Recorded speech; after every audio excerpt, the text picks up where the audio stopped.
This morning, former President Trump back in court as the prosecution and defense make their closing arguments to the jury of 7 men and 5 women. The state tasked today with tying together the sprawling threads left hanging from more than 20 witnesses over the last 6 weeks.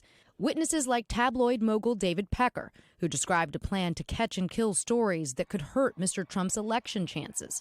Prosecutors expected to highlight Mr. Trump himself on tape, discussing how to structure at least one alleged payoff. What financing? Former Trump aide Hope Hicks explaining the fallout over the Access Hollywood tape caused a scramble to suppress any stories that could damage Mr. Trump's standing with female voters.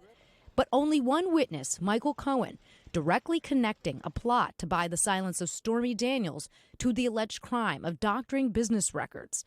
The jury hearing the former fixer drew on a home equity loan to pay the porn star $130,000 on the eve of the 2016 election. Cohen testifying he did it at Mr. Trump's direction, and then the former president approved a bogus reimbursement plan. It's a persecution, not a prosecution of any legitimacy. But the defense has tried to sow seeds of reasonable doubt and discredit Mr. Trump's now disbarred lawyer as a prolific liar out for revenge, using his own words. You better believe I want this man to go down and rot inside for what he did to me and my family. The crux of the case surrounding reams of invoices, ledger entries, and checks bearing Mr. Trump's signature, all falsified, according to prosecutors, to conceal Mr. Trump's true effort to subvert the election. But the defense argues there was no crime. These are merely 34 pieces of paper, not false records.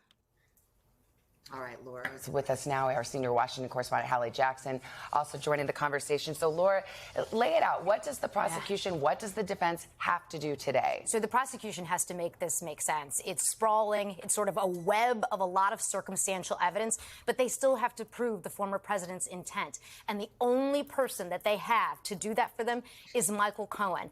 And the defense spent days poking holes left and right in his credibility. And so if the jury believes Michael Cohen, you could see a conviction possibly. If the jury does not believe Michael Cohen, I think it's going to be really hard for the prosecutors to get a conviction. They have to connect Donald Trump not just to the hush money payment, but to the scheme to cover it up with a business records crime. The falsification. And Cohen is the only one that says he has advanced knowledge before the payments is made and then actually participates in how they were going to structure the payment, so that he actually puts Donald Trump in the description of a legal retainer to pay him fees when he says he didn't do any legal work for Donald Trump. And what's the defense's, what's the weakness in their arguments and what are the strengths? The strength is that he was paying his lawyer. Everybody agrees Michael Cohen was his lawyer. But one of the struggles here is that the defense doesn't really have a story of what happened. If they think this was all on the up and up, why did they structure it in this odd way, paying him way more than he ever was entitled to,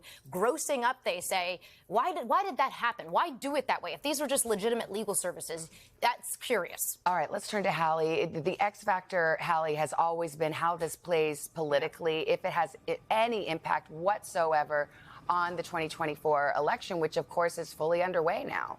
Yeah, and I think you call it an X factor for a good reason here, Savannah. We really are not going to know until after this verdict comes down and after people have a minute to sit with it, see what they think, and respond to pollsters on this. But there are some signals in some of these new numbers about what this verdict, when it comes, could mean specifically for independents who are going to play a big role in this election. Now, listen, overall, new numbers show that about 2/3 of all voters feel like this is pretty baked in. Conviction, acquittal, whatever, it is not going to change how they plan to vote come November. But for about 23% of independents, a conviction would make it less likely that they would vote for former President Trump.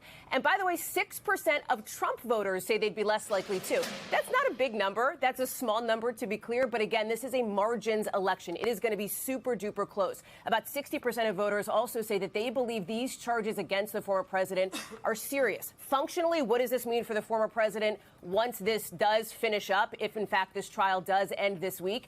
It means he doesn't have to campaign while managing the logistics of the courtroom, right? Typically on Wednesdays, the day off from court, we've seen him do some rallies. We've seen him do a lot of fundraising. He's going to have an unfettered ability to plan that whenever he'd like. Fundraising is critical for him, Savannah, especially considering that since early last year, he's spent about $60 million, he and his allies, on legal fees. All right, Hallie, thank you. And quickly, Laura, I mean, there are 3 options for the jury here. They can convict, they can acquit, or if even one of them, if they can't agree as a jury, it's a hung jury, and the effect is? The defense only needs one for there to be a mistrial. They only need one holdout, one who says, I don't think I convict, I think I have reasonable doubt. All right, Laura, thank you. Hallie, you too. Appreciate it.